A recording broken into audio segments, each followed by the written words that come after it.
Dr. Ambedkar, do you think democracy is going to work in India? No. It is totally fine that some of the words perhaps could be not very easily comprehensible, but I'll make sure that I quote those words so that you all can hear him. He's indeed one luminary that you should hear him. This will give you a broader idea of what India is in reality. Today we live in an age where you will be penalized for being honest. But I think someone needs to have the spine to tell you the truth. There's lack of spine in many people who have the potential voice. That's concerning. So I know some of you will go on to hate me after today's session, but it's all in right spirit and we will decipher it. We can live in this self-glory about ourselves, how beautiful India is, how remarkable India is. But we also need to understand the ground realities of India. Today, half-witted Gen Zs, Gen Alphas, graduates from family WhatsApp groups, they would think that they're very cool, as in when they abuse Ambedkar ji. There are many, and you know them, these WhatsApp university graduates. They proudly proclaim that Gandhi ji destroyed India, or Ambedkar ji ruined India, divided India.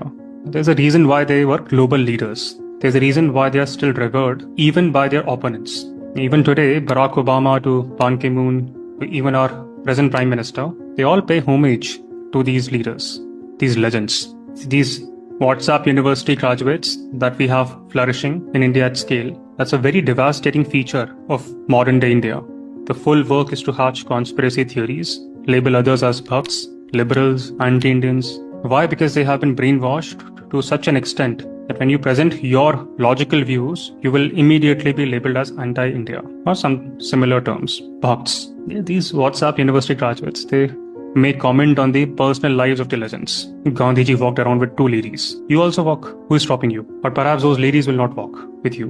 Why? Because your greatest achievement is to abuse the makers of modern India without rationales. Gandhiji was invited to roundtable conferences. Ambedkarji was invited to draft our constitution. And you, on the other hand, your greatest achievement is that you were invited to your family WhatsApp group. And even for that WhatsApp group, you do not have the admin rights. The currency that you use to the airports that you may use, you may see how these leaders are valued, respected, honored, revered by even formal authorities. Can you imagine Chief Justice of India himself saying Gandhiji is useless, or even a Prime Minister proclaiming this out in the open? No, because they have brain cells. So what did Ambedkar ji say? You don't get to hear him often, but whatever you hear him, and whenever you hear him speak, don't miss the opportunity today. He said clearly and categorically, and we saw that. I'm not misquoting him. He said democracy will not work in India. In formal sense, it might work, but in reality, no. Why did he say that? What could be the reason?